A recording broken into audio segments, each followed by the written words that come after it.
कैसे हैं सभी? So this is fifth lecture of nationalism in Europe. 4 lecture already पढ़ाए जा चुके हैं। उनका लिंक आपको प्लेलिस्ट में नीचे डिस्क्रिप्शन बॉक्स में नीचे दिख जाएगा।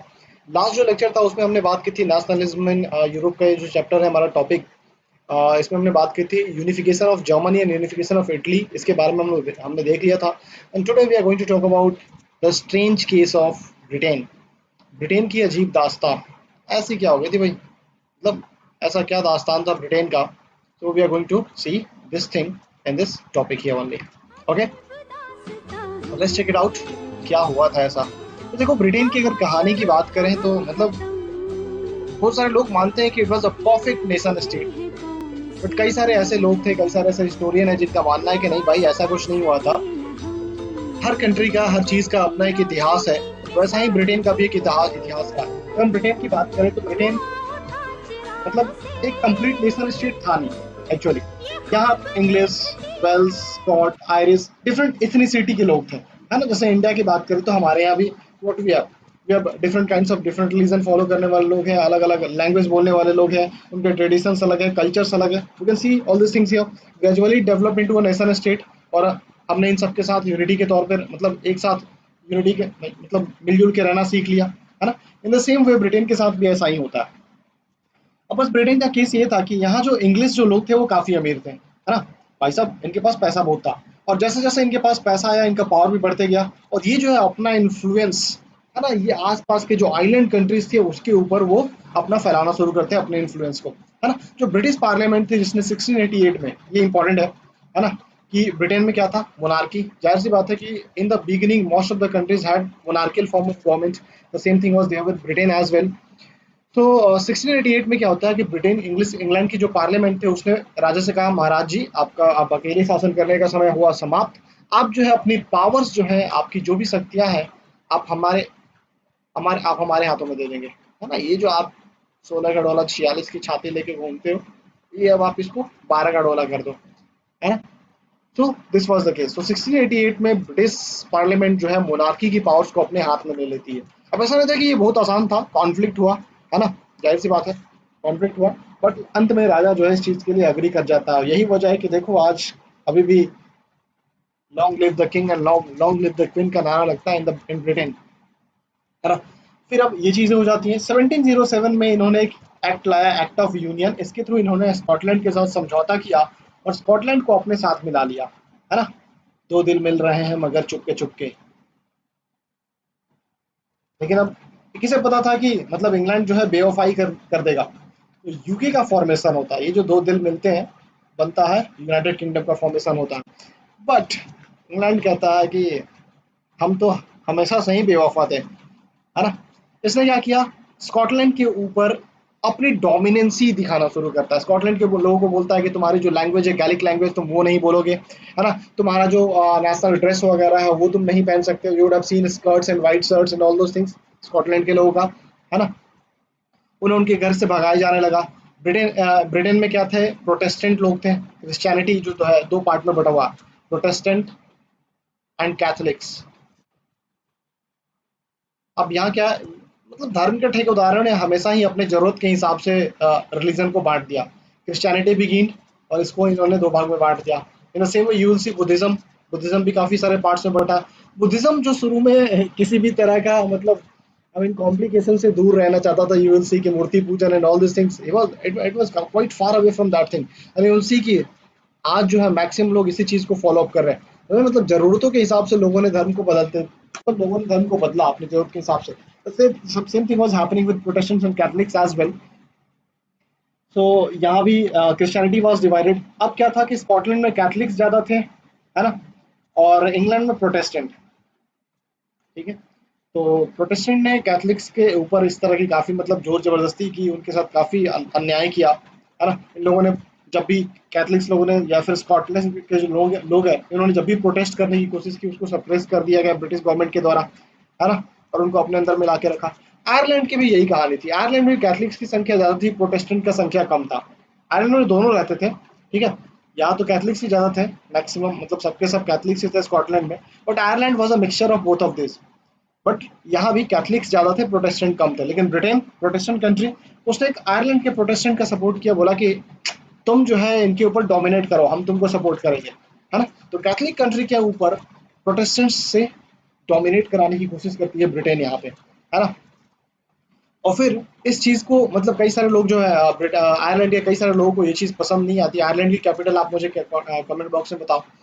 तो कई सारे लोगों को आयरलैंड की ये चीज़ पसंद नहीं आती। उनमें से एक बंदे थे वोल्फ टोन, और उनके साथ कुछ आयरलैंड के लोग थे, ये यूनाइट होते हैं और 1798 में प्रोटेस्ट करते हैं। लेकिन उनके प्रोटेस्ट को सप्रेस कर दिया जाता है, और 1801 में फोर्सिबली, है ना, आयरलैंड को जबरदस्ती यूनाइटेड किंगडम में मर्ज कर लिया जाता है। And then it forms United Kingdom of Great Britain जो है, ये चीज़ बनती है ना। नया ब्रिटिश नेशन बनता है, नया सिंबल्स लाए जाते हैं, ब्रिटिश फ्लैग, यूनियन जैक, है ना, नेशनल एंथम गॉड सेव और नोबल किंग नेशनल एंथम है ब्रिटेन का, है ना। इंग्लिश लैंग्वेज को जबरदस्ती इनके ऊपर थोपा गया। मतलब जो भी ब्रिटिश नेशन के नोशंस थे, है ना, जो इंग्लिश नेशन के नोशंस थे, उन सबको जबरदस्ती, चाहे वो आयरलैंड के लोग हो या फिर स्कॉटलैंड के लोग हो, उनके ऊपर इसे जबरदस्ती इम्पोज किया गया, सुपर इम्पोज किया गया कि आपको यही चीज़ें फॉलो अप करनी है। तो now this was the scene here. I hope आपको ये चीज़ समझ में आ गया और कैसे यूके बना। मतलब आपको जो ग्लोरियस पास्ट दिख रहा है, कि इतिहास जो दिख रहा है, उसके पीछे एक काफ़ी घिनौनी, एक गंदी कहानी है। ये भी सत्य है ना, ये इनका सत्य है, आप इसे झुठला नहीं सकते हो। और हम बात करते हैं थोड़ा सा नेशन को विजुअलाइज करने का। Consider the case of Bharat माता। अच्छा, अगर जब भारत माता की बात आती है तो आपके दिमाग में क्या आता है? मतलब इंडिया, बेसिकली आप इससे कोरिलेट करते हो इंडिया को, isn't it so? It's quite similar with that thing as well. तो इन द सेम वे उस समय यूरोप में कई सारे नेशंस ने जो है, नेशन को डिनोट करने के लिए ऐसे ही भारत माता जैसे हमने एक तस्वीर, इमेजिनेशन की तस्वीर बना दी और उसको उसको नेशन से कनेक्ट कर दिया। इन द सेम वे यूरोप में भी यही सीन होता है। वहाँ भी कई सारी जो महिलाओं को जो है एक नेशन का रूप दिया गया। और जब हम इस तरह की चीज़ें करते हैं ना, जब हम इस तरह की आइडियाज़ या फिर आइडियोलॉजी या फिर थॉट, इस तरह की चीज़ों को जब पर्सन का रूप देते हैं या फिर किसी थिंग का रूप देते हैं, है ना, उसे हम लोग कहते हैं एलेगोरी। व्हाट डू यू से इट एलेगोरी, है ना।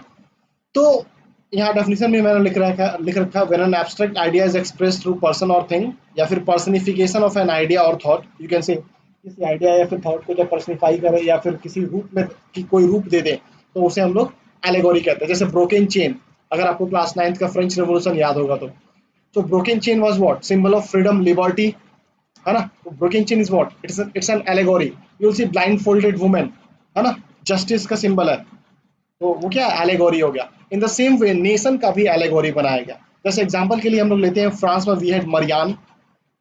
तो मरियान कोई पार्टिकुलर महिला नहीं थी, ठीक है, कोई ऐसा पार्टिकुलर बंदा, मतलब महिला नहीं थी जिसने बहुत इंपॉर्टेंट रोल प्ले किया हो। Marianne was a very famous Christian name, है ना। अब इस नेम को एक इंसान का रूप दे दिया गया। It was the imagination of the artist only, है ना। जैसे हमारे भारत माता की इमेजिनेशन करके कई सारे रूप बनाए गए। जैसे साध्वी का रूप दिया गया था भारत माता को, मतलब एक साधु का रूप भी दिया गया था। वो भी एक पेंटिंग बनाई गई थी। Very famous painter of India, please let me know his name in the comment box. किसने बनाया था, कौन वो पेंटर थे जिन्होंने भारत माता की साध्वी वाली तस्वीर जो है बनाई थी? एनटीएससी में पूछा जा सकता है, तो it becomes important for you, है ना। तो मरियान जो है फेमस क्रिश्चियन नेम थे, है ना। वो उनको एलेगोरी बनाया गया फ्रेंच नेशन का। अलग अलग पब्लिक प्लेसेस पे उनकी मूर्तियां लगाई गई, क्यों? ताकि लोग जब भी देखें उससे खुद को यूनाइटेड फील करें, है ना, खुद को इससे आइडेंटिफाई कर सके कि we are a French nation, है ना। सिक्कों पे, स्टैम्प्स पे, हर जगह देखने के लिए मिला। In the same way Germany में जर्मेनिया का सिंबल बना, है ना। Germania emerge out as the allegory of Germany. ये जो है ओक लीव्स पहनती थी। ओक लीव्स क्या है? सिंबल ऑफ हीरोइज्म, बहादुरी का प्रतीक। यहाँ से क्वेश्चन पूछा जा सकता है ना। तो ये ओक लीव जो है वो हीरोइज्म का सिंबल है।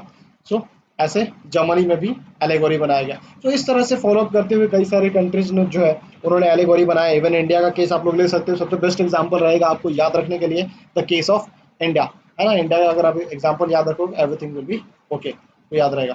क्या है एलेगोरी? किसी भी इंसान को जब हम लोग आइडियाज, किसी भी थॉट या आइडियाज को किसी इंसान या चीज का रूप देते हैं तो उसे हम लोग कहते हैं allegory. Now moving on to the last topic, nationalism and imperialism.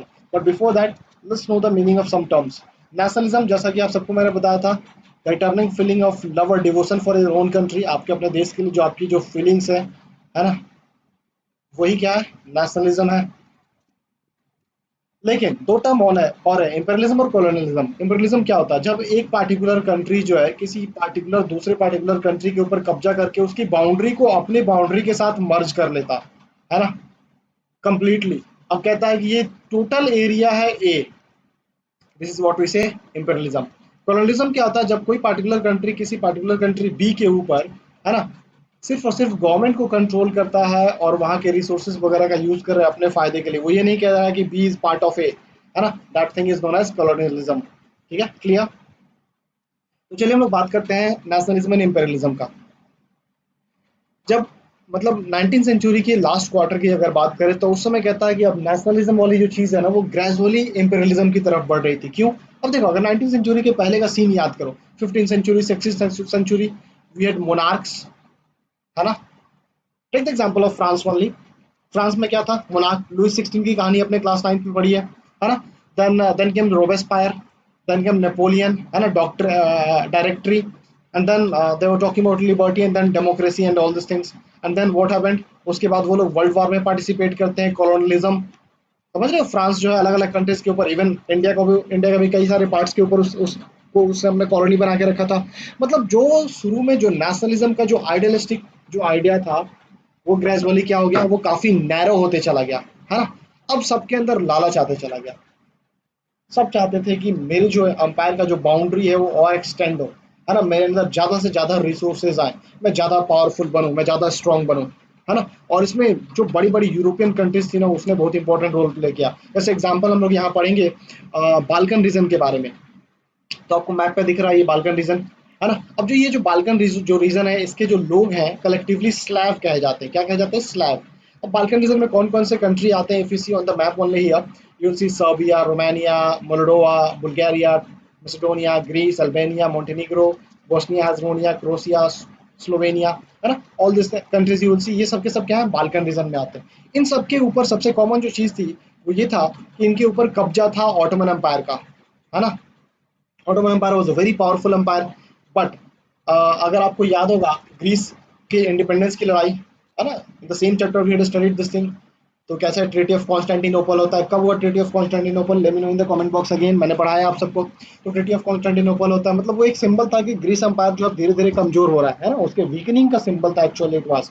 In the same वे कई सारे कंट्रीज जो है, ये जो कंट्रीज है ये कहते हैं कि मतलब इनके अंदर भी नेशनलिज्म की फीलिंग फीलिंग आती है, romanticism and all those things, ये भी जब जानते हैं ये सारी चीजों को तो इनके अंदर भी नेशनलिज्म की फीलिंग आती है। ये भी कहते हैं कि इनका जो पास्ट था वो काफी ग्लोरीफाइड था, पास्ट में लोग काफी आजाद लोग थे, बट ग्रेजुअली इन्हें फॉरेन पावर्स ने अपने कब्जे में ले लिया। और इसलिए ये जो है बाल्कन जो है रेबेलियन करते हैं और अपनी टेरिटोरी को, अपनी लॉस्ट जो इंडिपेंडेंस थी उसको वापस लेने की कोशिश करते हैं, and they got their independence back. But what is happening कि when they got their independence back, जब ये आजाद हो जाते हैं ना, इनके अंदर भी लालच आ जाता है। लालच बुरी बला, this a very, I mean, ये फैक्ट है ना। क्या होता है? ये सब चाहते हैं कि ये चाहता है कि हम इसको अपने कब्जे में ले लें, ये भी चाहता है कि हम इसको अपने में मिला लें। क्यों? तो पता चला कि एक बड़ा यूरोपियन कंट्री इसको सपोर्ट कर रहा है, ये कह रहा है मारना मारना उसको। दूसरा ये कह रहा है कि तुम मारना उसको, हम तुम्हारे पीछे हैं, हम तुम्हारे साथ हैं, है ना। तीसरा इसको कह रहा है कि तुम मार, तू इन दोनों को मार, तू इससे बड़ा है, इन दोनों को मिला ले। और इसको कोई और कह रहा है, बैकअप कह रहा है तुम तीनों को मिला लो रे, तुम्हारे आगे ये लोग क्या चीज है? समझ रहे मेरी बात को? तो इस तरह से क्या होता है कि इन सब के अंदर लालच, रिसोर्स रिच एरिया था, जाहिर सी बात है ना। तो अब ये आपस में ही लड़ भिड़ने को तैयार थे, है ना, और लड़ते भी हैं। और इसका जो है मतलब कॉन्फ्लिक्ट, ये जो एरिया है पूरा कॉन्फ्लिक्ट वाला एरिया हो जाता है, सब आपस में लड़ रहे हैं अपने अपने एरिया, अपने अपने टेरिटोरी को इंक्रीज करने के लिए। तो very much jealous of each other, है ना, ऐसे बिल्कुल। तो very much jealous of each other, और सब जो है चाहते थे कि उनकी टेरिटोरी जो है वो एक्सपैंड करे। और ये मैटर कब कॉम्प्लिकेट हो गया? जब इसमें बड़ी पावर जो है पार्टिसिपेट करने लगी। जैसे मैंने बताया ना, यहाँ पे डिफरेंट लार्ज कंट्री जो है अलग अलग कंट्री, छोटे छोटे कंट्रीज को सपोर्ट करने लगे। उनका क्या फायदा था?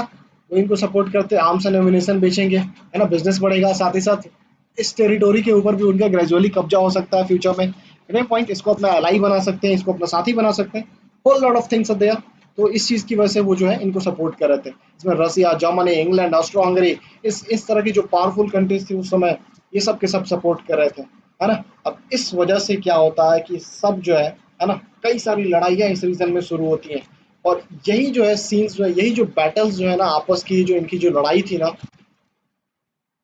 ये जो आपस की इनकी लड़ाई थी, ये आपस की लड़ाई जो है फाइनल रिजल्ट होता है वर्ल्ड वार 1 का, है ना। ग्रेजुअली ये सब आपस में भिड़ गए, बड़ी बड़ी कंट्रीज भी इसमें शामिल हो गई, है ना। एक एक एक एक प्रिंस मारा गया था, वो सारी कहानी मैं अभी बताऊंगा आपको, अलग अलग वीडियो में वर्ल्ड वार 1 की कहानी मैं बता दूंगा किसी दिन, वर्ल्ड वार 1 और वर्ल्ड वार 2 की कहानी। तो सारी चीज़ें होती है, अलग अलग कंट्रीज जो है अलायंस का फॉर्मेशन करती है। 1914 में वर्ल्ड वार 1 होता है, और फिर उसका रिजल्ट होता है फिर 1939 में world war 2। Late me no कि वर्ल्ड वार 2 खत्म कब हुआ था। 1939 मैंने आपको ये बता दिया, खत्म कब हुआ, लास्ट के 2 डिजिट्स कब है, 19 कब खत्म हुआ वर्ल्ड वार 2, ये आप मुझे बताएंगे इन द कमेंट बॉक्स। तो ये क्या दिख रहा है कि जो एम्पेरियलिस्ट मूवमेंट था इस चीज़ की वजह से, है ना, लोगों की जो थॉट प्रोसेस है, जहाँ पहले चीज़ें जो है नेशनलिज्म से शुरू हुई थी, राष्ट्रवाद की भावना से कहानी शुरू हुई, है ना, देशभक्ति से शुरू होती है और इम्पेरियलिज्म पे चली जाती है, लालच, है ना। और इस वजह से पूरी की पूरी दुनिया जो है वो तबाही की तरफ चली जाती है। और फाइनली फिर उसके बाद हर कंट्री जो है वो अपने लिए नेशनलिज्म का अलग मतलब निकाल लेता है ना। और उसके हिसाब से जो है दे वो वर्किंग टुवर्ड्स दैट थिंग कि वो नेशन स्टेट का फॉर्मेशन कर सके। एग्जांपल इज इंडिया, है ना, इसका बेस्ट एग्जांपल अपना इंडिया है। So this was your chapter nationalism in Europe. आगे जल्दी ही सारे चैप्टर्स के धीरे धीरे करके आपको वीडियोस मिल जाएंगे। क्लास 10th का ऑलमोस्ट सिलेबस कंप्लीट है, 9th पे भी मेरा फोकस होगा। 9th के साथ साथ एनटीएससी की जो रिमेनिंग टॉपिक्स हैं वो आपको देखने के लिए मिल जाएगा विद इन अ मंथ। सारे के सारे टॉपिक्स लगभग लगभग हाफ नवंबर तक, सारे एक्स्ट्रा जो टॉपिक्स है जो आपके एनसीईआरटी में नहीं है, वो सारे टॉपिक्स आपको यहाँ चैनल पे अवेलेबल हो जाएगा। तो मिलते हैं हम लोग इन द नेक्स्ट लेक्चर, तब तक के लिए थैंक यू, बाय बाय। मिलते हैं तब, और चैनल जरूर सब्सक्राइब कर लें, वीडियो शेयर करें। Bye everyone.